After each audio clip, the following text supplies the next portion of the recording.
West Coast Cookbook and Speakeasy with Chef Justice Putnam. Netrootsradio.com.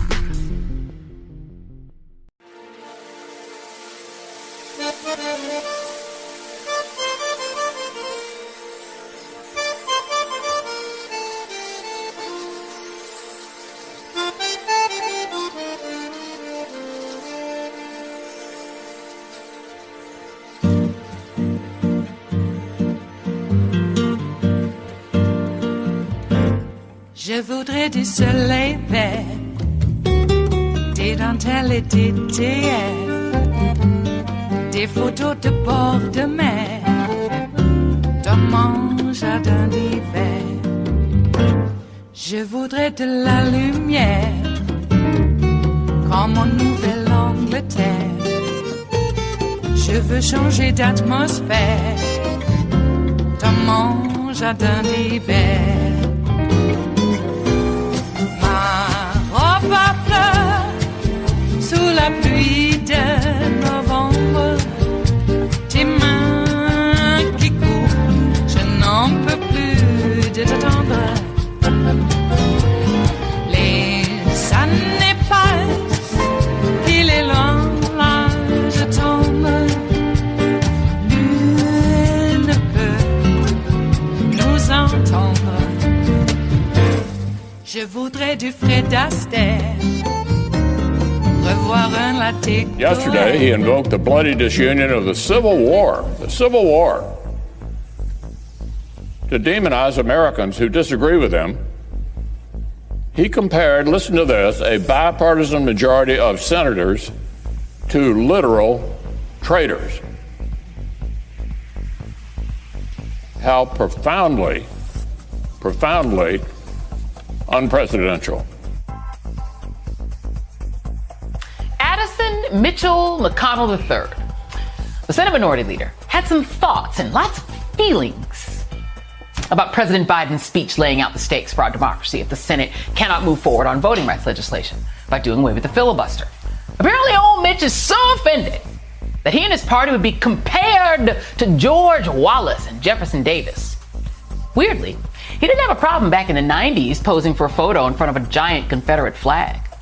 Mitch also wasn't offended in 1993 as he supported notoriously racist North Carolina Senator Jesse Helms' attempt to protect the United Daughters of the Confederacy's patent on a symbol including the Confederate flag over the objection of the Senate's only black woman member at the time, Illinois Senator Carol Moseley Braun. The Civil War happened. It's part of our history. I revere those forefathers of mine, not because I approve of slavery, but they did what they thought was appropriate in their time. And so I do not feel we should deny this patent to the United Daughters of the Confederacy. You know, he reveres his slave-owning progenitors. That's so cute. You know, thankfully, Helms' amendment was killed back then. So why now does the Confederacy comparison have so much outrage for Mitch that he'd stick his neck out today and primal scream? Why? Because getting rid of the Jim Crow relic would neutralize the greatest power that he's had in the Senate, both as minority and majority leader: obstruction. This is the same Mitch McConnell under whose leadership the use of filibusters skyrocketed. The number soared in 2013 as Republicans launched a blockade of President Obama's judicial nominees. It was Republicans' pervasive obstruction that led Harry Reid to change the Senate rules to confirm President Obama's non-judicial nominations by a majority vote over Mitch's hypocritical protests. Then Mitch turned right around when he became majority leader and used the nuclear option to add an exception to the filibuster to pack the Supreme Court with right-wing members. But only after he stole a seat by refusing to give President Obama's nominee, Merrick Garland, even a hearing in 2016 and bragging to the folks back home that it was his proudest moment, telling Obama that he would not get to fill the vacancy. So let's just be clear. Mitch McConnell has no moral authority to whinge about breaking the Senate. Spare me your outrage, Mitch, because if anyone has broken the Senate, it's you. Joining me now, Elie Mystal, Justice Correspondent for The Nation, and Heather McGhee, Board Chair of Color of Change and author of The Sum of Us, what racism costs everyone and how we prosper together. And Elie Mystal, I have pretty much been waiting since the moment that I heard Mitch open his mouth to hear what you had to say about it. The floor is yours, my friend. I'm reminded of a Chris Rock joke when the Seinfeld guy was caught saying the N-word, and they were saying, oh, the Seinfeld guy isn't racist. And Chris Rock said, what does a person have to do to be racist in this country? Shoot Medgar Evers? These people, Mitch McConnell and his party, are standing in opposition to the Voting Rights Act. The Voting Rights Act being the most important piece of legislation in American history, the literal only statute we've ever had to make the 15th Amendment real, thus make the only statute we've ever had to make the African American participation in the polity real. These people stand against it. What do they want me to call them? I'll call them whatever they want me to call. They want me to call them like modern day white supremacists, neo-Confederate, like whatever word they want, I will use. But what we're not going to do is pretend that they're reasonable. What we're not going to do is pretend that they have values, because what they are trying to do is exactly what white supremacists have tried to do in this country for the entire history of it. Remember, people like Mitch McConnell are as American as apple pie. Denying black people's full and equal participation in this country is an American as apple pie. He's making an American argument. It's just a dumb racist one. And I don't see why I don't understand what other word he would like me to use to describe his alliance with racist policies. You know, Heather, the fascinating thing about Mitch McConnell is, first of all, he's completely shameless and he's completely ruthless. Back in the 90s, in 93, he said, I admire my slave-holding ancestor. They did what they had to do. And that seems to be his policy as well. When he needs to break the Senate so that he can get control of the Supreme Court, he breaks the Senate. When he needs to pretend that he hates the idea of ending the filibuster, he switches and he says that. Isn't it the case right now that the reason Mitch McConnell came out and gave what I just believe was simply a performance, the reason he gave that performance and pretended, this is somebody who never said that Donald Trump was unpresidential, but the reason he said that about President Biden is because what he's afraid of is that if the rules are changed, he won't be able to use the power that he's used so ruthlessly over time, and that if people get to vote and get access to the vote, he might never get the gavel back. Is that the way you read it? Well, absolutely. I mean, the Senate is already rigged. It's been rigged from the beginning to be sort of an affirmative action for white rural people, right? Why is it that people like Joe Manchin and and the great people of Montana and North Dakota, bless their hearts, have the same, legislative efficacy as the millions more people in our more populous states, right? You've already got that imbalance created. And on top of that, you have all of these rules, these backdoor chamber rules that have been exploited by Mitch McConnell better than any other single senator in history in the name of ensuring a supermajority requirement to pass legislation and in the name of ensuring minority rule in this country. If you think about who supports all of the Democrats' agenda, those Democratic senators are representing 40 million more Americans than are the Republicans who are opposing, for example, voting rights legislation, which is popular not just in the majority of the United States Senate by a clear majority, but also in the majority of the United States. But that's always been the fight, right? As Elie says so beautifully all the time, it's always been the fight. Are we going to have a multiracial democracy in this country or not? And in my book, I argue that fight, that central animating fight, has been one that has swept everyone who doesn't have a lot of money and a lot of power into the margins of our democracy. Because let's be clear, what does Mitch McConnell want? He doesn't want black folks to vote. He doesn't want young folks to vote. But he doesn't really care if that many people vote at all. As long as the fundamental questions of who decides what's going on in our economy, how the bread is buttered, who gets paid back in terms of the donor class, as long as that is still in the hands of a narrow white elite, he'll be happy. It is Thursday, the 13th of January of 2022, and you are in West Coast Cookbook and Speakeasy. I am your chef de cuisine, Justice Putnam. Gunner the English Bulldog is our snoozing sous chef, and our daily special is Metro Shrimp and Grits Thursdays, a little bit of jambalaya, a little bit of spice in your life? Well, I was up fairly late last night, had a few responsibilities to attend to, and now I'm pretty tired and I've got lots of responsibilities ahead of me today. So, if it seems a little bit disjointed, I apologize. Fatigue sets in, and that's the story of my life since I got COVID back in the fall.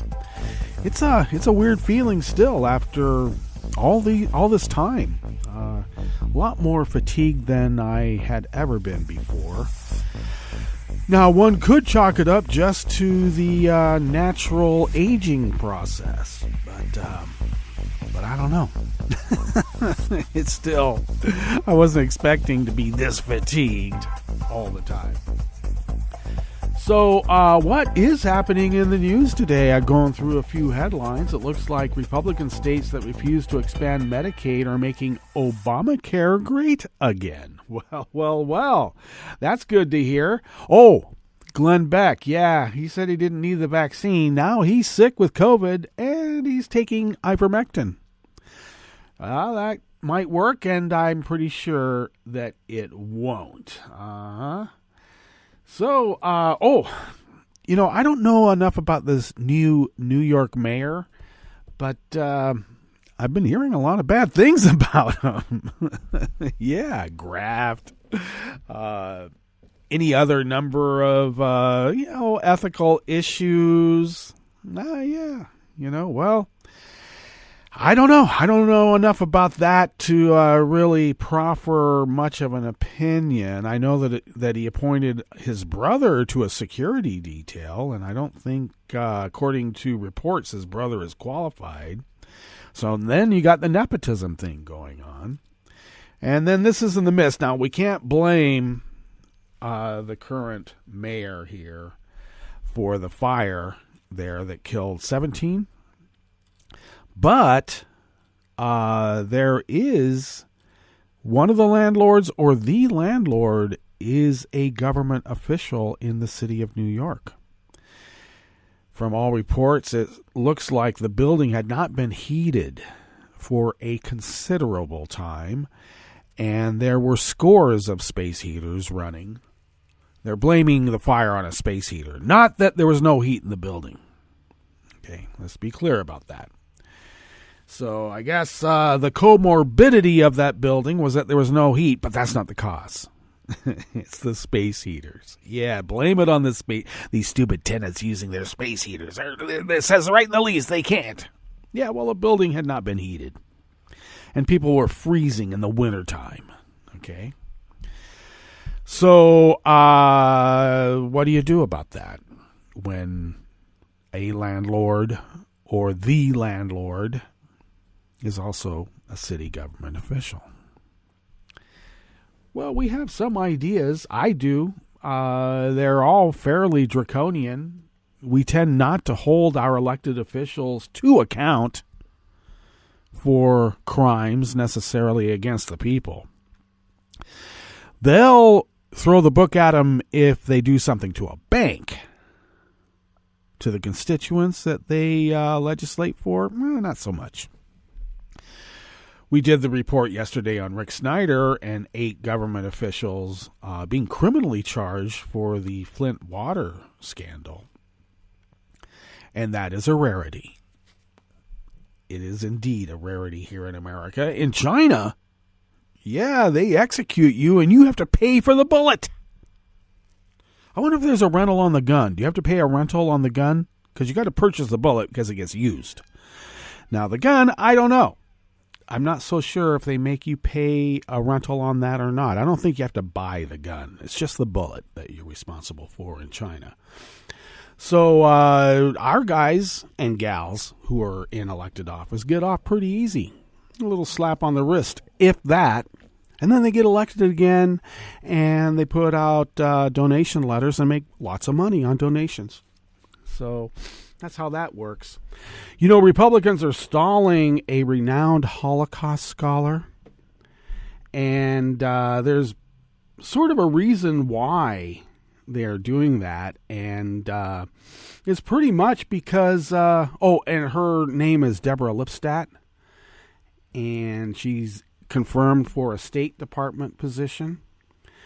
But the GOP is upset because she sent a tweet in March of 2021 countering GOP Senator Ron Johnson's assertion that if the January 6th rioters had been Antifa or Black Lives Matter backers instead of Trump supporters who love this country, that truly respect law enforcement, he would have felt more threatened.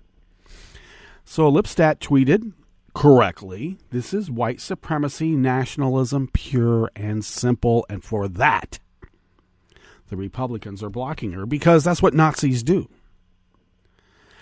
So she is the preeminent scholar on the Holocaust.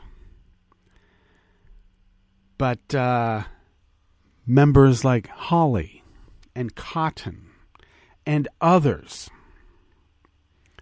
have argued that Lipstadt is not decorous enough, apparently, to hold the position. Well, she is the recognized authority on anti-Semitism, its history, rhetoric, language, and symbols. Denying the Holocaust, the book that she wrote, prompted a lawsuit from author and Holocaust denier David Irving under British libel laws. That Lipstadt won after a lengthy trial in London, and the 2016 movie Denial, starring Rachel Weisz, as Lipstadt recreates the event. And since 93, she's been the Dorrit Professor of Modern Jewish History and Holocaust Studies at Emory University. And according to Pamela Nadell, a professor at Emory, or at American University, there's no scholar in the U.S. who knows more about contemporary anti-Semitism than she does. Her nomination should have gone through 6 months ago.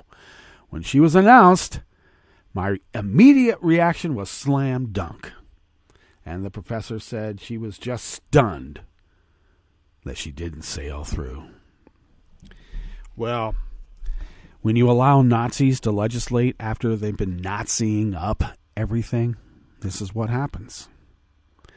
Time to pull out Article 2, Section 3 of the Constitution and kick these anti-American insurgents out of office.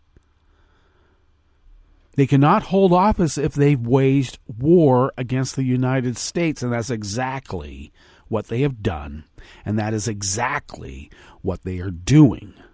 I know the wheels of justice, no relation. I know the wheels of justice move slow. But when you have at least 5 states, and I heard 7 from, I believe it was the Daily Beast, or was it another journalistic organ, that says 7 states sent forged election certificates to the archives, the National Archives, and other principals to overturn the election. A coup. Forged documents. If they can throw a black woman in jail for mistakenly casting a provisional ballot that was not counted, she got 5 years. She sits in jail right now. If she can go to jail for 5 years, every single one of these signees need to go to jail for at least that long, if not longer, for consciously and criminally forging a document to overthrow democracy in the United States, because that's exactly what they were doing. And why is it that they are getting coddled? No black people among them? I've seen a few pictures. They went ahead and took pictures of themselves. I haven't seen a black person yet, so maybe that's why they're not going after them. Just mind reels. Well, why don't we get into the curated part of the show, because we could just go on and on and on, and we could. But we do have a curated show because it centers us in a time of chaos, indeed. At the top, yes, McConnell made a racist argument to defend blocking voting rights. They were just racist because that's what everybody was back in the day. They were just people of their times. Well, you know what? I will argue there were a lot more people in America against slavery than there were for. So don't tell me they were just racist because they were people of their times. The abolitionist movement didn't become the abolitionist movement because, just sprung out of nowhere. No, there were a considerable amount of people who said owning another human being is wrong. So don't give me this, they're just people of their times. You're a racist then and you're a racist now. Please. On the rest of the menu, a Democratic nominee won the Florida House seat that Ron DeSantis kept empty for nearly a year. And that's why he kept it empty. Republican lawmakers keep complaining about inflation, but stonewall any effort to address it because it might make Joe look good, and they can't let Joe look good. And the Ohio Supreme Court declared GOP-drawn legislative maps were unconstitutionally gerrymandered. Looks like the Ohio Supreme Court saved democracy there. After the break, we move to the chef's table, where weeks before hosting the Beijing Winter Olympics, China is battling multiple coronavirus outbreaks in half a dozen cities. And it looks like Omicron is miles from the Olympic sporting venue. And Australia nears a decision on whether to deport tennis star Djokovic for entering the country unvaccinated. All that and more on West Coast Cookbook and Speakeasy. Bon appetit.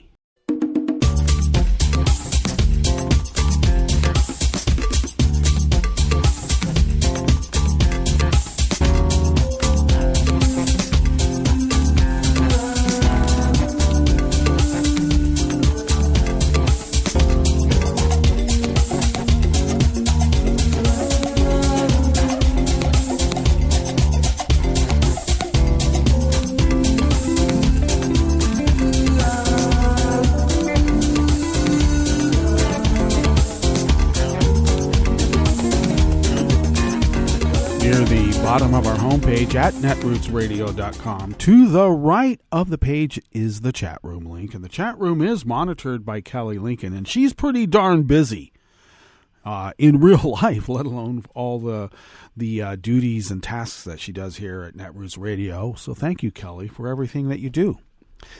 If you would look across the page from that chat room link that's near the bottom of our homepage at netrootsradio.com, across the page to the left is the link to our Patreon page. And if you could become a recurring Patreon of Netroots Radio, it doesn't put money in Kelly's pockets. It doesn't put any money in Tom's. It doesn't put any money in mine or anybody else's. What it does actually, I actually should correct myself, and that is the monies that you might send our way once a month, like about the equivalent of what you might spend on an espresso type coffee drink. If you sent that money to us once a month, it does go into somebody's pockets. The people that we pay our bills to, that's who it is. And the people that we have to pay to continuously upgrade the hardware and software. Those providers, yes.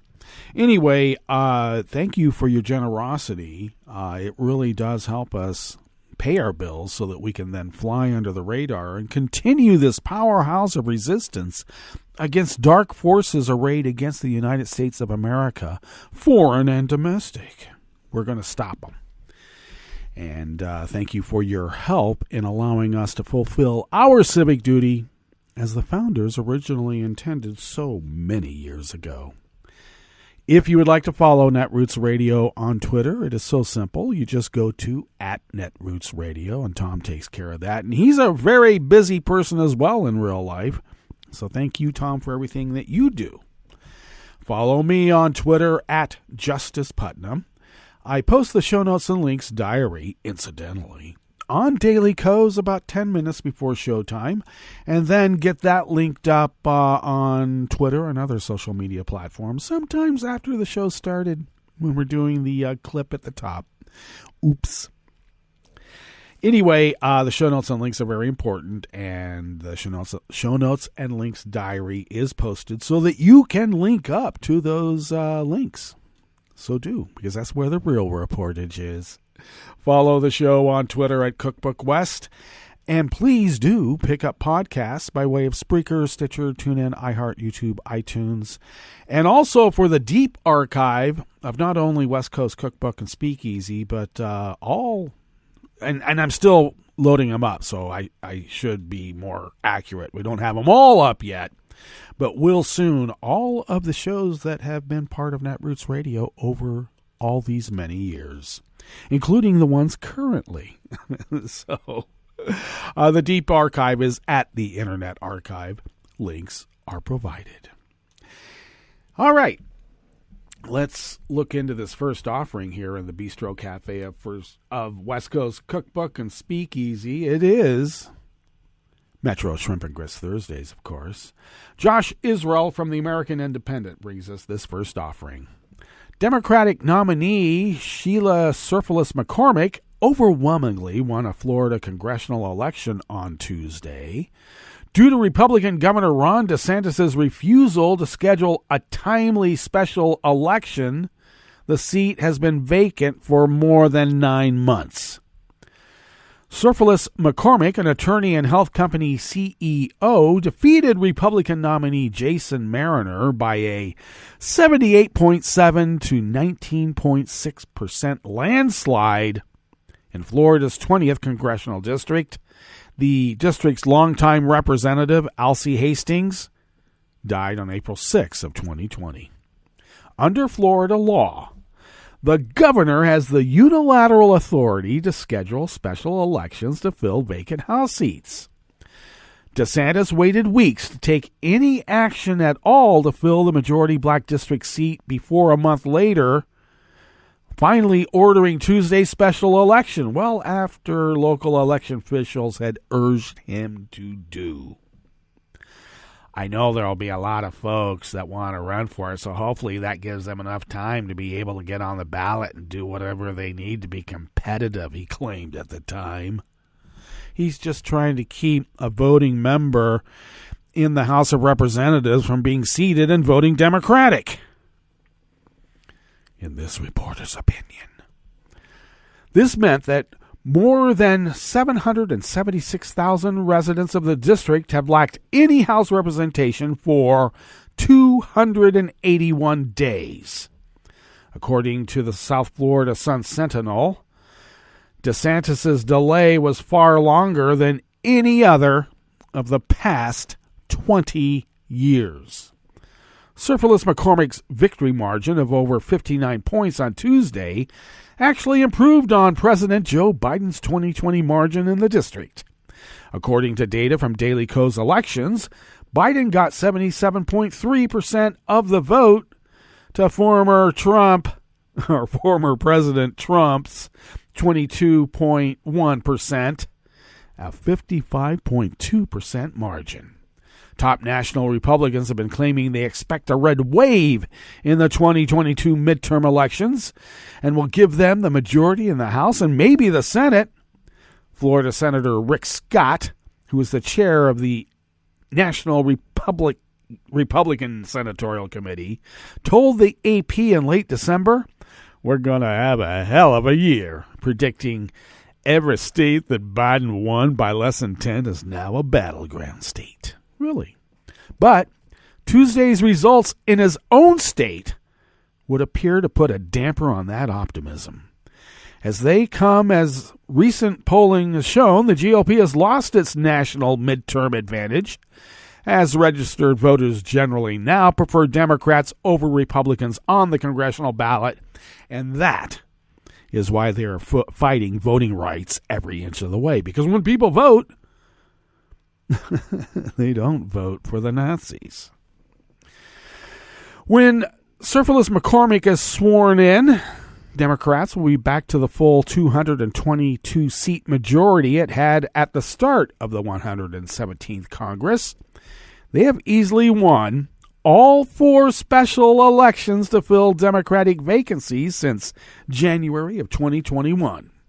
Democratic state legislators in Florida proposed a bill last week that would require future special elections be held within 180 days of the start of a vacancy at most, noting that delayed special elections for state House and state Senate seats left some parts of Broward County with no representation at all, said Senator Tina Polsky, a Democrat in Florida, said.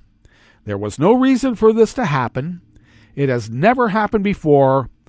I don't want to see this happen again in the future. The reason there was no representation in Broward County for that long was a feature, not a bug.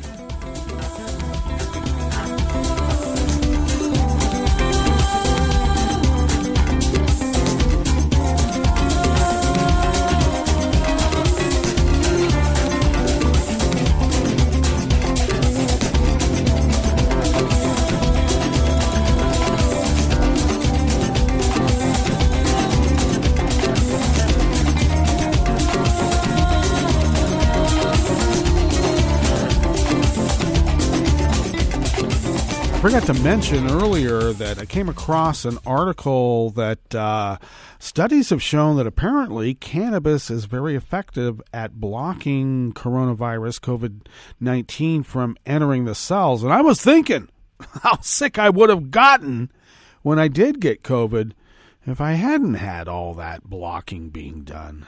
Boy, good thing I could have been pretty darn sick. Well, I keep telling people I never take drugs for medicinal reasons, but apparently I was. Who knew?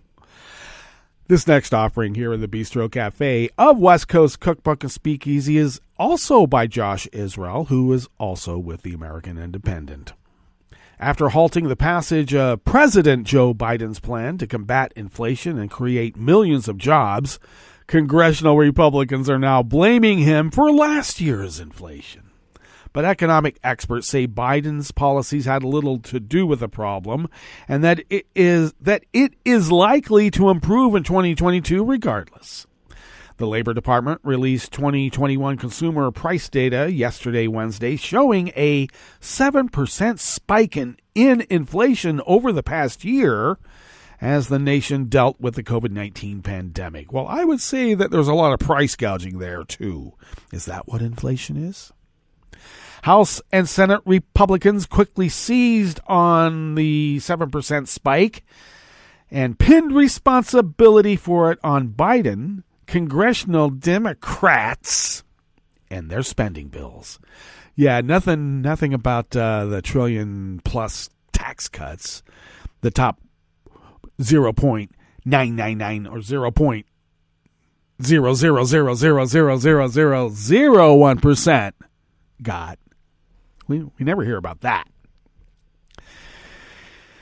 Biden and Democrats in Congress proposed a $1.75 trillion climate and caregiving infrastructure package last year that economists say would have actually reduced long-term inflation. Every House Republican opposed the Build Back Better plan in November, with every Senate Republican against it, and conservative Joe Manchin unhappy with the House version, and the bill stalled in the Senate in December. While GOP lawmakers have been trying for months to popularize the term Bidenflation, economic experts say the president's policies are not necessarily to blame and likely had little to do with higher prices. Investment manager John Miklich told Forbes last summer that the inflation the economy was seeing resulted from a, quote, perfect storm of supply chain disruption from COVID, government spending to fill the economic void, and synchronized global recovery driven by vaccine rollout and economies reopening, following more than a decade of underinvestment in the global commodity supply chain. If you don't fix the bridges, In a time of need, the bridges will collapse. Everybody knows that. Why have we not been investing in this? I'll tell you why. Because when the people are helped, they don't vote Republican. A group of Nobel Prize-winning economists told the Washington Post in November that the package would reduce prices in the long term. Christopher Sims, a Princeton University professor of economics, said Build Back Better, if passed, would reduce longer-term inflationary pressures because of its supply-side effects. You would think a conservo oil man like Manchin would appreciate that. Supply side? You mean trickle down? Yeah, what? Major financial rating agencies also projected the package could help curb inflation over several years. The Republicans don't want to curb inflation because that would make Joe look good, but if they let price gouging and inflation increase, that will make Joe look bad.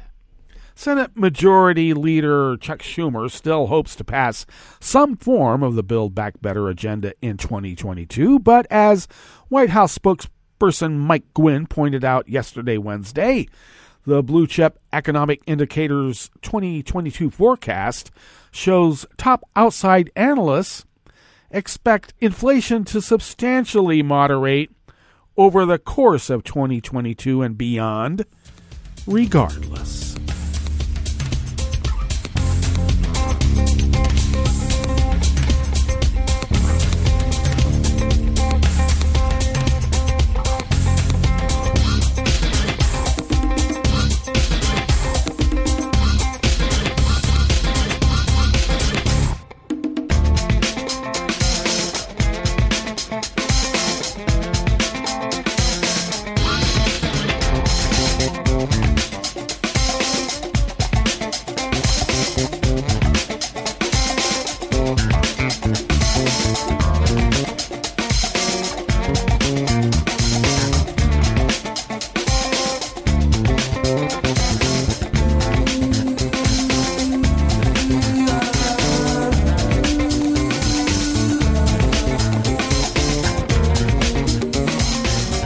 Carr Smythe of the Associated Press brings us this final offering here in the Bistro Cafe of West Coast Cookbook and Speakeasy Metro Shrimp and Grits Thursdays. The Ohio Supreme Court declared GOP-drawn legislative maps invalid yesterday, Wednesday, agreeing with voting rights advocates that the lines were unconstitutionally gerrymandered. In a 4-3 ruling, the court sent the maps back to the Ohio Redistricting Commission to take another crack at complying with provisions of a 2015 constitutional amendment. That amendment requires there be an attempt at avoiding partisan favoritism. Justices gave the panel 10 days and retained jurisdiction to review their handiwork. The dispute comes amid the process of redrawing legislative and congressional district maps that states must undertake once per decade to reflect changes from the U.S. Census. This was the powerful Redistricting Commission's first time drawing new legislative maps of 99 Ohio House and 33 Ohio Senate districts. Its members, 5 Republicans and 2 Democrats, failed to arrive at bipartisan consensus, so the map they approved on September 16th along party lines was set to last only 4 rather than 10 years. It is not entirely clear what will happen if the commission, which has a poor record so far of hitting its deadlines, fails to meet the court's target date. The panel's 2 Democrats, Senator Vernon Sykes and Representative Amelia Sykes, his daughter, said the ruling confirmed Democrats' contention that the lines were unfair, unrepresentative, and unconstitutional. Republican Governor Mike DeWine, a member of the commission and whose son was among Wednesday's dissenting judges, pledged in a statement to work with my fellow Redistricting Commission members on revised maps that are consistent with the court's order. Writing for the majority, Justice Melody Stewart, a Democrat, said the maps favored one party and did not meet the amendment standard that the districts must be proportionally distributed to reflect Ohio's 54% Republican and 46% Democratic voter mix. Moderate Republican Chief Justice Maureen O'Connor, who at 70 years old must leave the court December 31st due to age limits, provided a pivotal swing vote, joining the court's 3 Democrats in a victory for national voting rights and Democratic groups. Writing separately, O'Connor reminded Ohioans that amending their constitution again is an option if they think the new system they have put in place has failed them, either because it led to gerrymandered maps or, as the court's minority asserts, that it gave the court no teeth to rule against them. Ohio could have a non-partisan redistricting commission, for example. Republicans who control the map drawing process had argued the commission met its constitutional mandates by complying with a host of other protocols, which made the partisan favoritism and proportionality provisions moot. In their dissents, the court's 3 remaining Republicans argued that the majority was grasping at a sweeping power of judicial review, not available to the court under the provisions of the 2015 constitutional amendment. The decision impacts 3 separate lawsuits against the maps brought on behalf of Ohio voters by a host of national groups, including the National Democratic Redistricting Commission, or Committee, the ACLU, the League of Women Voters, CARE Ohio, and the Ohio Organizing Collaborative. Well, that brings us to our break, and when we get back from that break, we will go through weather from around the world, and we will finish up with the stories that we've curated for you today. You are listening to West Coast Cookbook and Speakeasy, and we will be right back. You are listening to netrootsradio.com. Please hang up and try again.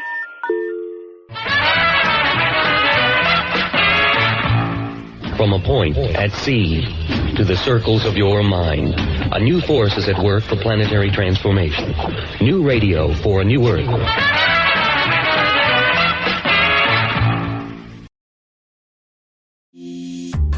This program is presented by the Centers for Disease Control and Prevention.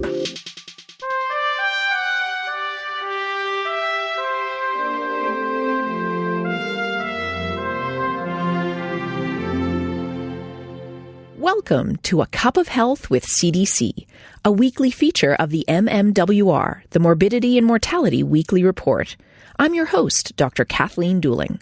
From a very young age, we're encouraged to eat fruits and vegetables. Unfortunately, many Americans are not getting the message. Dr. Seung-Hee Lee Kwan is with CDC's National Center for Chronic Disease Prevention and Health Promotion. She's joining us today to discuss the importance of eating enough fruits and vegetables. Welcome to the show, Seung-Hee. Thank you for having me. Seung-Hee, what is the recommended amount of fruits and vegetables? The federal guidelines recommend that adults consume at least 1.5 cups to 2 cups of fruit and 2 to 3 cups of vegetables each day.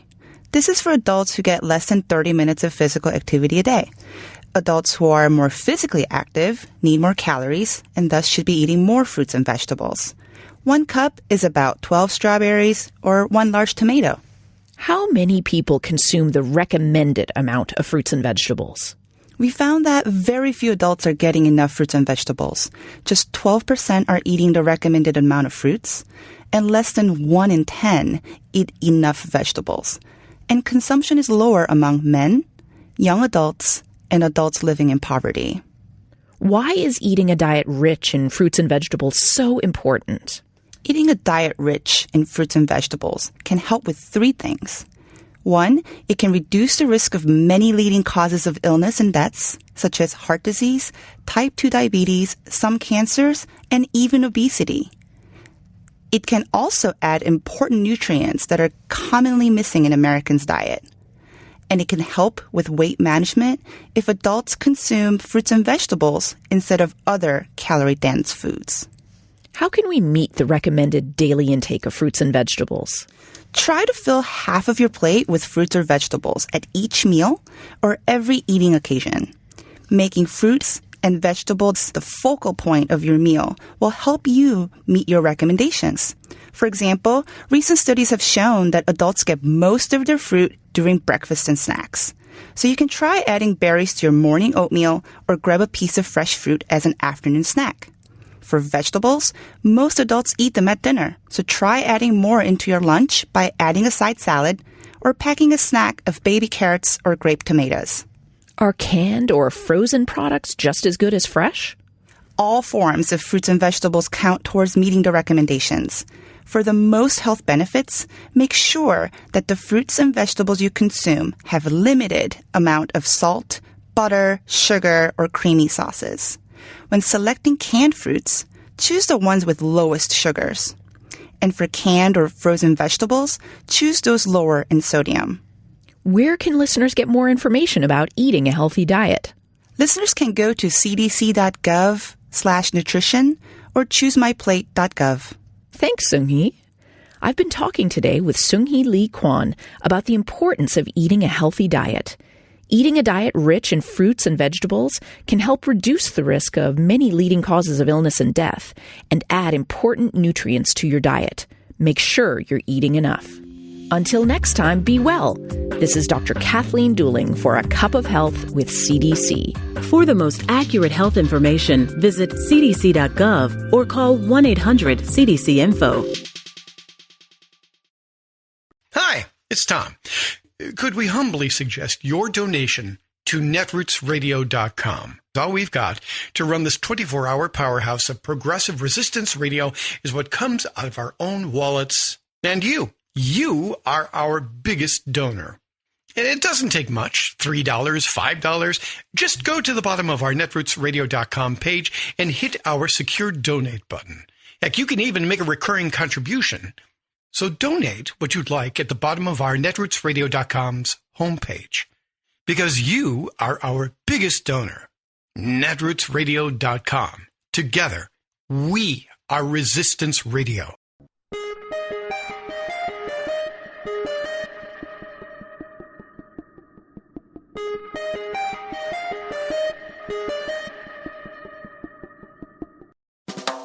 Welcome to 60 Second Civics, the daily podcast of the Center for Civic Education.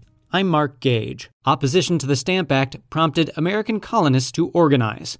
The Sons of Liberty was one group created to resist the Stamp Act. The phrase Sons of Liberty had been around before the Stamp Act, but when Isaac Barré spoke in opposition to the Stamp Act in Parliament, Americans rallied around his words. Barré told Parliament, "As soon as you began to care about them, that care was exercised in sending persons to rule them in one department and another. Men whose behavior on many occasions has caused the blood of those Sons of Liberty to recoil within them." He continued, "This people, I believe, are as truly loyal as any subjects the king has, but the people are jealous of their liberties, and who will vindicate them if ever they should be violent?" Barré's words struck such a chord in the colonies that several New England towns changed their names in honor of him. The Sons of Liberty sprang up throughout the colonies. They wrote newspaper articles and pamphlets, and wrote letters to each other, forming committees of correspondence.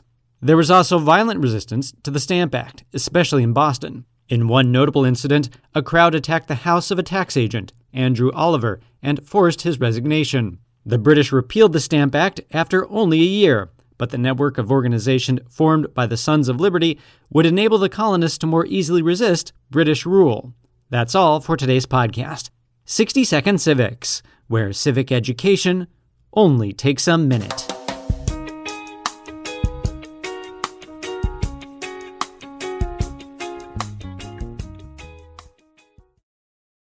Can a person who is intellectually disabled be executed?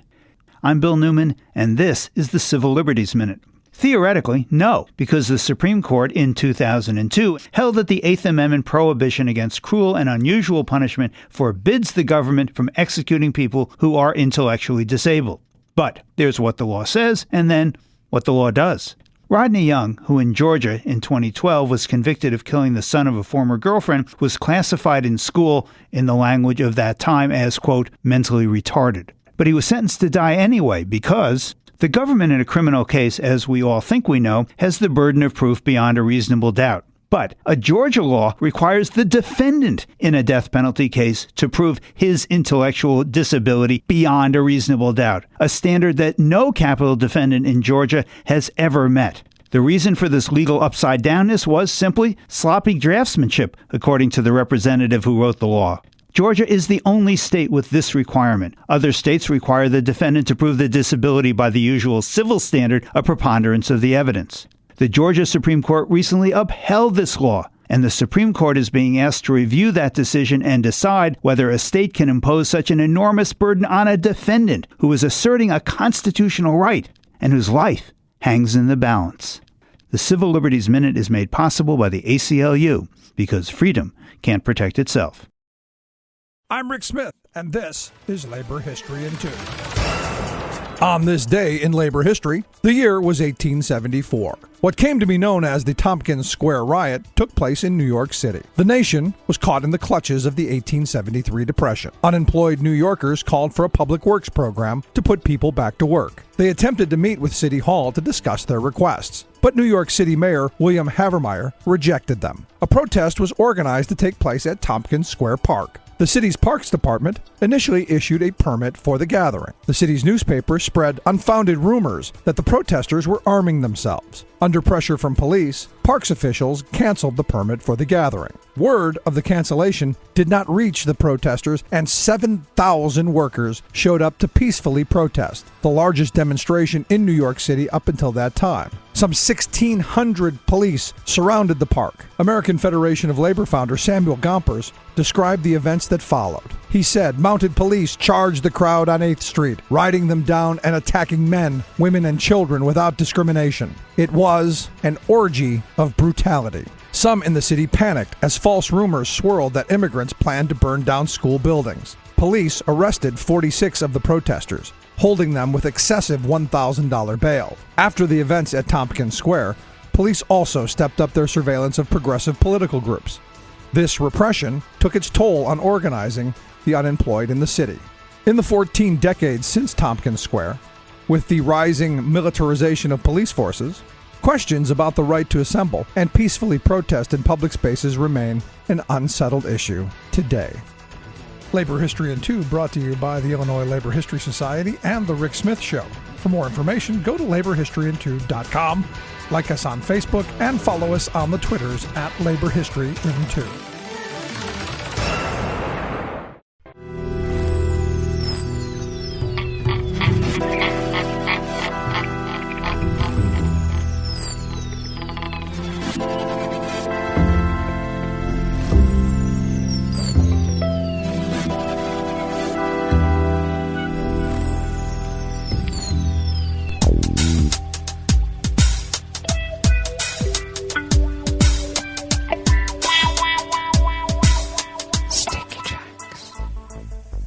Thank you for accompanying us here to the chef's table at West Coast Cookbook and Speakeasy, Metro Shrimp and Grist Thursdays. We always begin weather from around the world along the banks of the Rogue River and the Rogue River Valley of southern Oregon on the west coast of the continental United States, but we're going to give you somewhat of an abbreviated update and forecast for the local area. We are currently at 39 degrees Fahrenheit, expecting cooler temperatures today than yesterday, only getting up into the upper 40s, mid-30s tonight. Had a bit of rain last night. A little bit will be happening this morning, tapering off, and then maybe some rain tonight as well. We'll see. And so that's the abbreviated local forecast and update.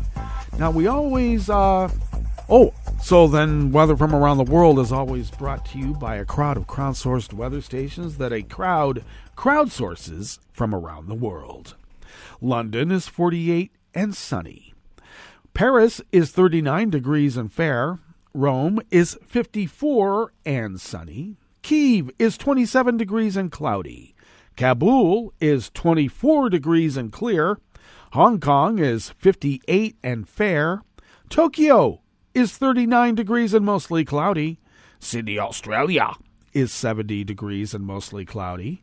San Francisco, California is 50 and mostly cloudy. And New York, New York is 42 degrees Fahrenheit and cloudy. And that is weather from around the world, brought to you by a crowd of crowdsourced weather stations that a crowd crowdsources from around the world.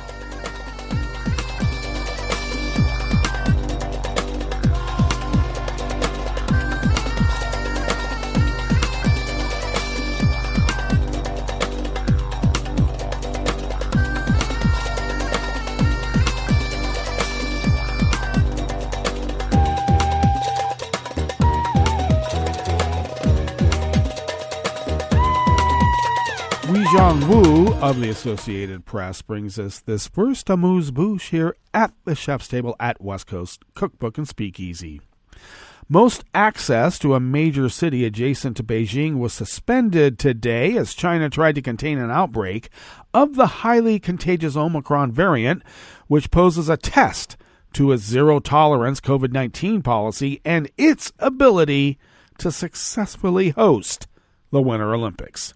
Tianjin, a port and manufacturing center with 14 million people, is one of a half dozen cities where the government is imposing lockdowns and other restrictions as part of a policy that aims to track down every virus case. But the outbreak in a city so close to the Olympic host is particularly worrying.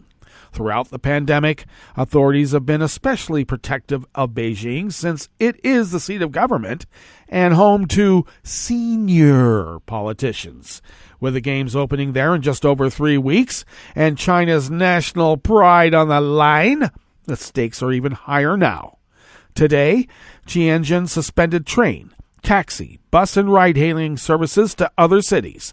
Flights and high-speed train services were canceled earlier and highways closed. People leaving the city were required to present negative virus tests and receive special permission. Elsewhere, more than 20 million people are under lockdown in China, including in the western city of Xi'an. Some are barred from even leaving their homes.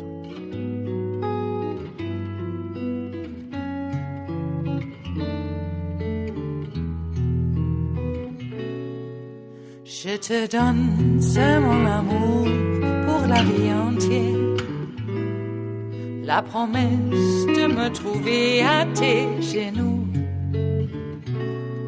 Aussitôt que tu m'appelles, rester toujours fidèle, c'est tout, c'est tout.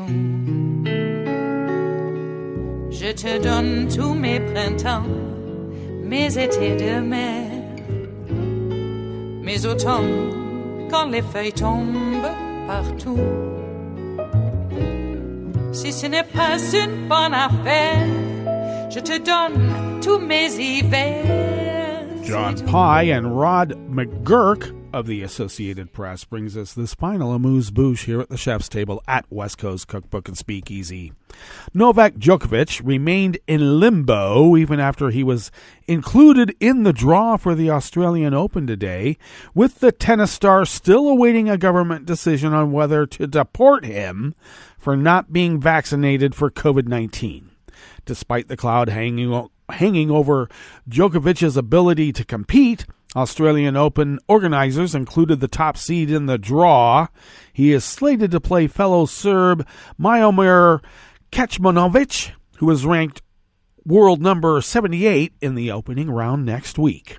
Number 1 ranked Djokovic had his visa canceled on arrival in Melbourne last week when his vaccination exemption was rejected, but he won a legal battle on procedural grounds that allowed him to stay in the country. Immigration Minister Alex Hawke had been considering the question since a judge reinstated Djokovic's visa on Monday. Expectations of a pending decision were raised when Prime Minister Scott Morrison called an afternoon news conference after a national cabinet meeting. Speculation heightened when the tournament draw was postponed by 75 minutes to a time after Morrison's news conference. The wait continued after both events concluded, with Morrison referring questions on Djokovic to his immigration minister. Well, that brings us to the end of our broadcast period for the day, but you do know Netroots Radio broadcasts on, and we will meet up tomorrow for Blue Moon Spirits Fridays. So do stay tuned to Netroots Radio all day and all night for all the breaking news as it breaks, and we'll meet up here tomorrow, right here, in West Coast Cookbook and Speakeasy. Bon appetit.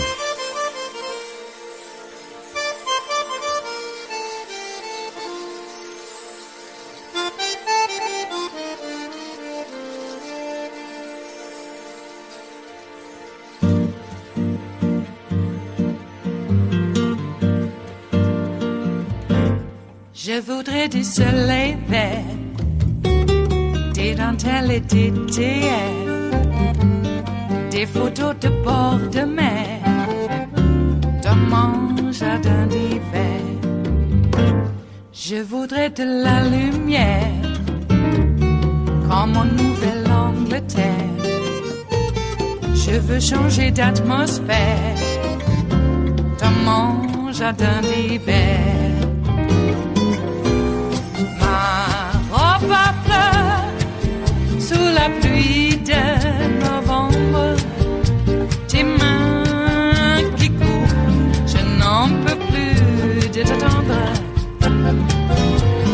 Les années passent, il est loin, là je tombe. Nul ne peut nous entendre. Je voudrais du Fred Astaire, revoir un latte Goël. Je voudrais toujours te plaire dans mon jardin d'hiver. Je veux déjeuner par terre, comme au long de golfe clair, t'embrasser les yeux ouverts dans mon jardin d'hiver.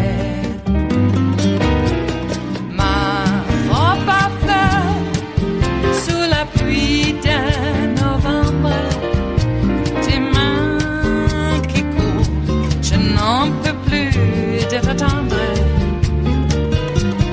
Les années passent, il est loin, là je tombe. Nul ne peut nous entendre. Ba-da-da-dum-di-da-dum. Ba-da-da-dum-di-da-dum. Ba-da-da-dum-di-da-dum. Dans mon jardin d'hiver. Ba-da-da-dum-di-da-dum. Ba-da-da-dum-di-da-dum. Ba-da-da-dum-di-da-dum. Dans mon jardin d'hiver. Dans mon jardin d'hiver. Dans mon jardin d'hiver.